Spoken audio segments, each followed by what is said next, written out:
देश में ये अभिव्यक्ति की आजादी को इससे मजबूती मिलेगी, लेकिन जो मेरा राइट है इसके खिलाफ चाहे रिव्यू फाइल करने का, चाहे रिट फाइल करने का, दोनों कंटेम्प्ट का जजमेंट और सेंटेंसिंग के जजमेंट को चैलेंज करने का, वो सब मैं करूंगा।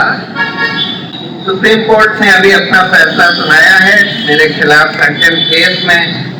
मुझे दोषी का करार दिया है कंटेम्प्ट के लिए और ₹1 का फाइन लगाया है और बोला है अगर मैं फाइन नहीं देता तो 3 महीने की जेल और 3 साल के लिए सुप्रीम कोर्ट से मुझे पार कर दिया जाएगा। मैंने पहले ही बोला था कि मैं जो भी सुप्रीम कोर्ट मेरे खिलाफ सेंटेंस देगा मैं उसको खुशी खुशी मान लूंगा, ऑफ कोर्स सब्जेक्ट टू मेरी जो राइट है इसके खिलाफ अपील करने की, क्योंकि मैंने जो कहा है वो मुझे लगता है सुप्रीम कोर्ट ने तो उसको बोल दिया कि ये कंटेम्प्ट है। मुझे लगता है कि वो हर नागरिक का सबसे अहम कर्तव्य है। सच बोलना, जहां गलत हो रहा है उसके खिलाफ अपनी आवाज उठाना, ये हर नागरिक का सबसे बड़ा कर्तव्य है। तो मैं ये फाइन दे दूंगा, लेकिन जो मेरा राइट है इसके खिलाफ चाहे रिव्यू फाइल करने का, चाहे रिट फाइल करने का, दोनों कंटेम्प्ट का जजमेंट और सेंटेंसिंग के जजमेंट को चैलेंज करने का, वो सब मैं करूंगा। और अगर और भी कोई पनिशमेंट इम्पोज किया होता वो भी मुझे मान्य था, और फिर सुप्रीम कोर्ट का फैसला सबको मान्य होता है। मेरे लिए सुप्रीम कोर्ट के प्रति बहुत गहरा रिस्पेक्ट रहा है शुरू से, जब से मैं प्रैक्टिस करता रहा हूं। अब मुझे करीब 37 साल हो गए, 37 साल से ज्यादा। और मैं ये मानता हूं कि सुप्रीम कोर्ट वो आखिरी जगह है, खासकर गरीब और कमजोर लोगों के लिए, जो उनके पास आते हैं अपने हकों की रक्षा कराने के लिए, और खासकर एक बहुत स्ट्रॉन्ग गवर्नमेंट जब उनके हक वायलेट करती है उसके लिए जब आते हैं। मेरे ट्वीट कोई सुप्रीम कोर्ट या न्यायपालिका को चोट पहुंचाने के लिए नहीं करे गए थे, लेकिन इसलिए करे गए थे कि मुझे लगा कि सुप्रीम कोर्ट हाल में जो इनका बहुत अच्छा रिकॉर्ड रहा है उससे थोड़ा सा फिसल गया। ये इशू ये नहीं है कि मेरे बनाम सुप्रीम कोर्ट के जजों के या मेरे बनाम सुप्रीम कोर्ट के। सुप्रीम कोर्ट को जीतना चाहिए। सुप्रीम कोर्ट अगर स्ट्रांग होता है और स्वतंत्र होता है तो हर नागरिक इस देश का जीतता है, ये देश जीतता है। अगर सुप्रीम कोर्ट कमजोर होता है तो हर नागरिक के लिए हार है। मैं अपनी कृतज्ञता और आभार प्रकट करता हूं। इतने सारे लोग जो मेरे लिए, मेरे सपोर्ट में, मेरे संग सॉलिडारिटी में खड़े हो गए, चाहे वो जज रहे हों, पूर्व जज, चाहे वकील रहे हों, चाहे एक्टिविस्ट रहे हों, चाहे आम नागरिक रहे हों, इतने सारे लोग खड़े हो गए।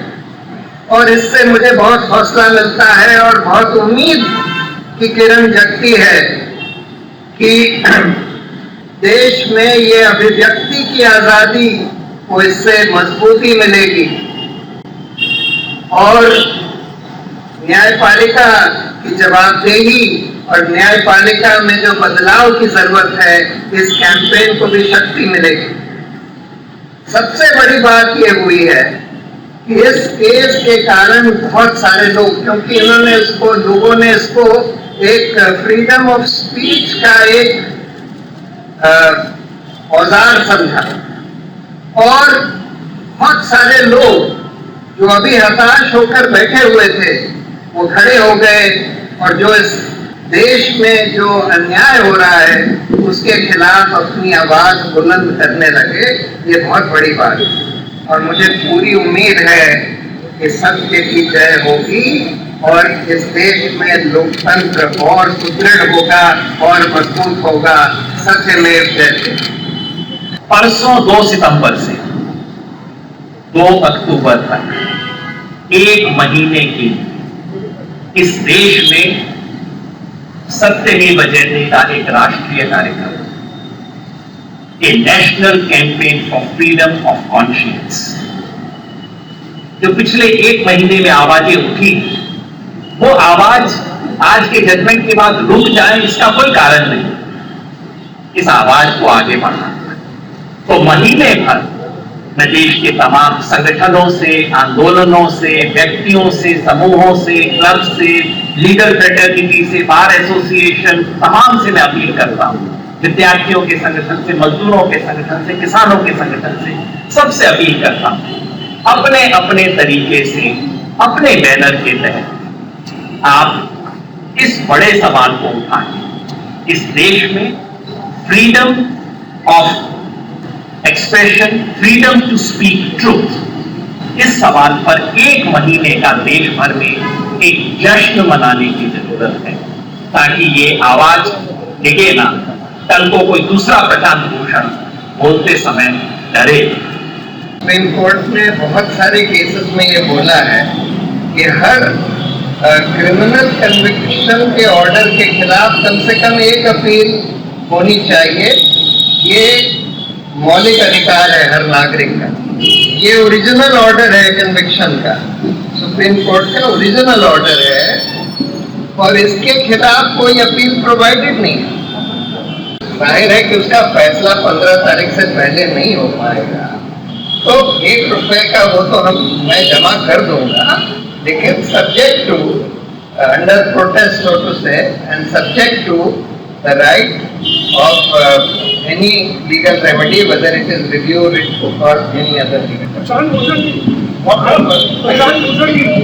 ये इतना इम्पोर्टेंट इशू है। 1 मिनट, एक करके अगर हम सवाल पूछे आप, और फिर उसके बाद आप please. Prashant Bhushan, I just want to know why did you take the lesser option of 1 rupee? Why not the 3 months or the 3 years debarment? I just want to know the rationale behind why you did that. No, I am not teaching to go to jail. I said if I have to go to jail, I am willing to go to jail. That's fine.